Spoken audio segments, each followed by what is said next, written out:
A Enterprise encontra um planeta que Spock não consegue explicar e é atirada a 1000 anos-luz de distância dali, deixando um grupo de descida à mercê de uma misteriosa assassina. Este é That Which Survives, episódio da terceira temporada de Jornada nas Estrelas, que vamos revisitar agora. Bem, se eu tivesse que escolher uma palavra para definir That Which Survives, seria chato. É um episódio chato, falta ação, a trama é meio simplória, o tema do episódio é meio vago, né? Essa ideia de uma civilização que deixa uma armadilha no seu posto avançado para ele não ser tomado por ninguém. É tudo muito vago e o roteiro, depois de desenvolvido o argumento, também é fraco, também carece ali de elementos para torná-lo mais interessante. Não dá para dizer que é um episódio catastrófico, ruim, perdido. É só um episódio que não tem muita substância, digamos assim. A história dele remete ao documento original do Gene Roddenberry para Star Trek, em 1964. Quando ele montou aquele pitch original, tinha várias histórias listadas ali, uma delas se chamava The Radiant One, que lembra muito este episódio. Mas claro, ali era uma linha de texto mencionando alguma coisa parecida com isso. Essa história só começou a ser desenvolvida mesmo em março de 1968, quando a DC Fontana, a grande DC Fontana, fez uma reunião com o Roddenberry para propor histórias para a terceira temporada. Ela, a exemplo do Gene Coon, resolveu sair de Star Trek, né, na segunda temporada. Ela terminou a segunda temporada com a série, mas depois decidiu sair, seguir a carreira por outros rumos, mas se comprometeu a participar da terceira temporada, contribuindo com histórias, com roteiros, etc. E essa foi uma das histórias que ela propôs.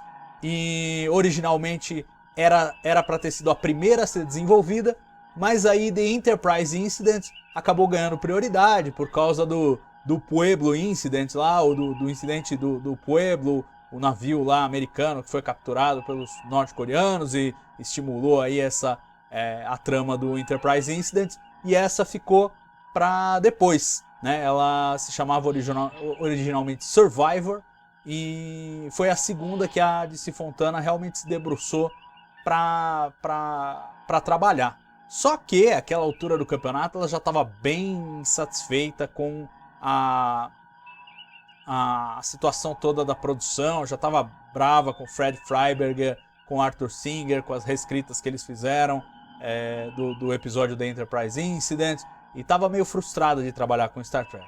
A história dela era um pouco diferente daquela que foi para a tela, né? Então alguns elementos eram marcantemente diferentes. Por exemplo, a gente não tinha a personagem da Lozira, a gente tinha, na verdade, uma forma de vida meio esquisita, uma forma de energia, aquela coisa mais etérea, que já foi usada em Star Trek. E essa forma de vida fazia os tripulantes da Enterprise brigarem uns com os outros, se tornarem meio assassinos psicóticos ali. Uma coisa, na verdade, muito parecida com o que acabou saindo em Day of the Dove. E por causa disso, eles acabaram eliminando isso na trama. Outra coisa que tinha na trama original que foi eliminada foi a ideia de que apareceria em algum momento uma réplica do Dr. McCoy. Eles também cortaram porque era uma coisa que já tinha sido feita muitas vezes. Inclusive uma réplica do Dr. McCoy já tinha aparecido em The Man Trap, o primeiro episódio a ser exibido da série. A gente já tinha visto réplicas do Kirk em outros episódios, como The Enemy Within. E o mesmo recurso ia ser usado muito em breve em Whom Gods Destroy. Então eles falaram, não, vamos tirar isso desse roteiro. E aí trabalharam todo o argumento e quiseram passar para a DC Fontana escrever o roteiro. Só que a DC Fontana, àquela altura, já estava totalmente desgostosa, não queria mais saber da série e deu um cano nos caras. Inclusive tem duas versões para essa história. Uma é a que a DC Fontana simplesmente pediu para sair, falou, não quero mais, fiquem com a história. E outra, do Fred Freiberger, é que ela simplesmente abandonou. Ela tinha o compromisso de escrever o roteiro, sumiu, disse o Freiberger que ela foi viajar para o Havaí, desapareceu e largou eles na mão. Isso fez com que o roteiro passasse a outras mãos.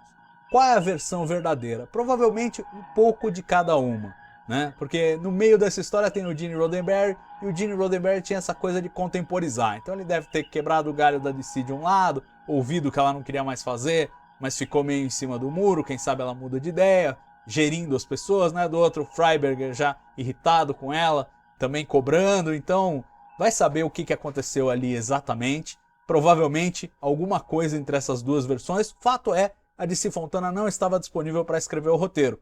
Resultado, tiveram que chamar outro para escrever. E quem acabou com a função foi o John Meredith Lucas, que foi o showrunner da série na segunda metade da segunda temporada, né? Depois que o Gene Elcun saiu, ele assumiu, já tinha feito roteiros, tinha dirigido episódios e foi chamado para escrever o roteiro deste episódio.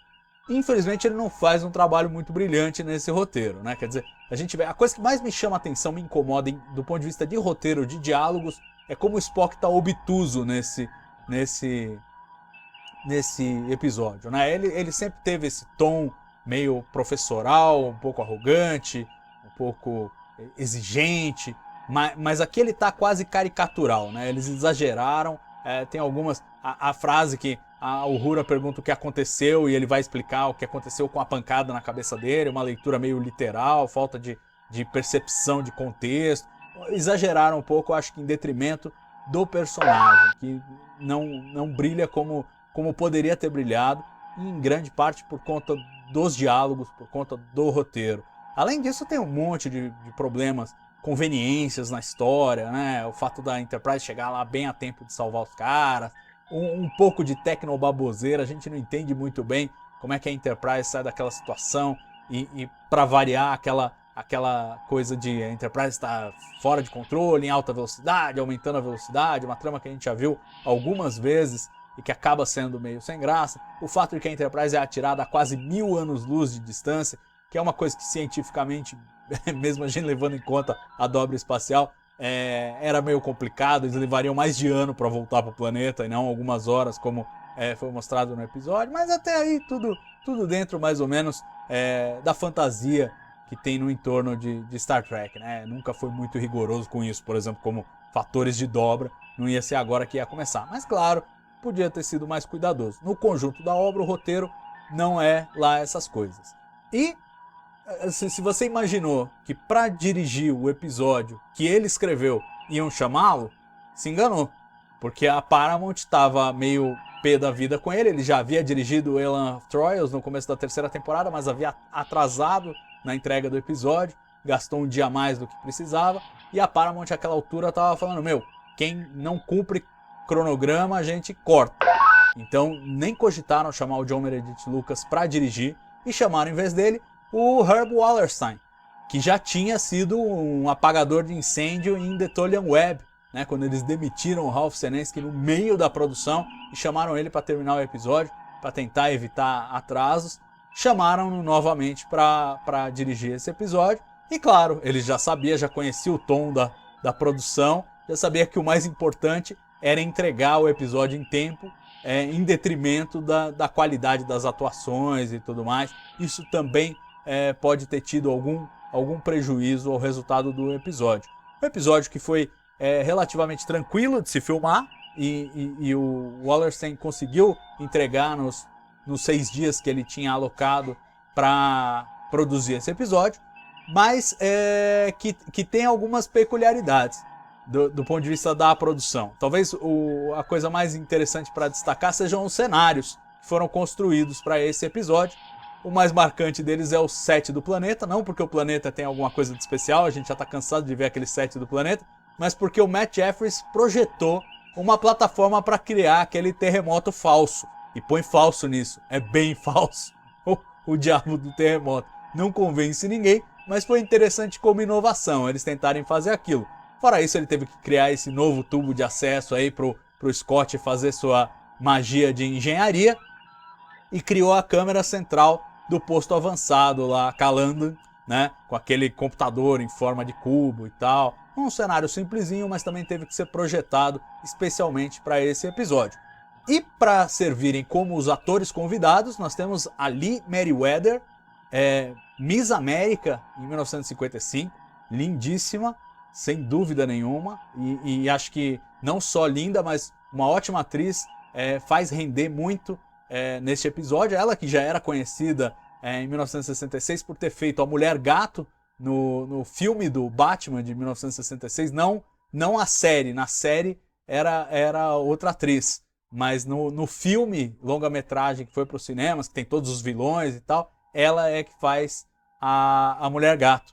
E além do que, ela também viria a ser personagem regular de Túnel do Tempo, a série curta do Irving Allen. Então ela já tinha uma certa projeção, além do fato de ser Miss e tal, e foi escalada para esse episódio.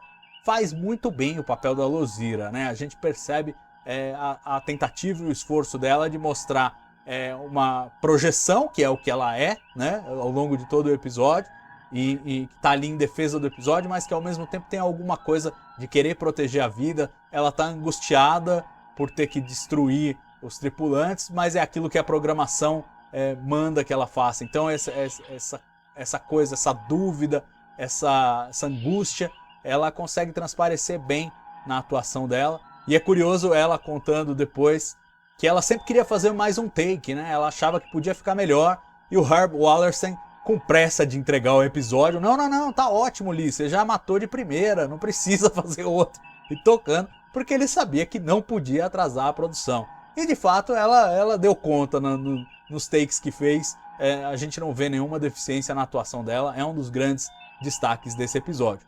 Fora ela, talvez valha a pena destacar a presença do Booker Bradshaw como o Dr. M'Benga, que volta à série depois de ter aparecido em A Private Little War da segunda temporada. Ele originalmente não estava no roteiro, o roteiro que, por sinal, na história original da DC Fontana era para o Chekhov estar no lugar do Sulo, mas o Walter Koenig não estava disponível, então o Sulo acabou ganhando esse papel, o George Takei se deu bem, e é engraçado que tem uma fala que meio que sobra, né, que ele está mencionando um incidente com o meteoro na Sibéria, e o Kirk dá uma bronca, fala, se eu quisesse uma aula de história russa eu teria trazido o Chekhov.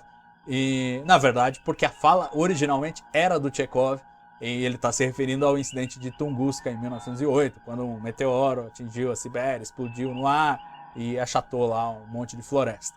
É interessante que eles façam essa referência, e a brincadeira do Kirk justamente indicando que era o Chekhov originalmente e passou a ser o Sulu. Mas o Booker Bradshaw, que foi chamado para fazer o Dr. M'Benga, não estava muito feliz, porque ele sempre era chamado para fazer médicos. Então ele já estava cansado do papel, mas é claro, dinheirinho no bolso, né? Os atores sempre precisam. Então ele foi fazer mais uma vez. É a segunda e última aparição dele na série clássica. O episódio foi filmado em 6 dias e que o resultado final, como a gente já disse, é ok apenas. Falta drama, falta uma escalada de perigo, o final é um anticlímax, mas quebra um galho aí numa terceira temporada mais complicada.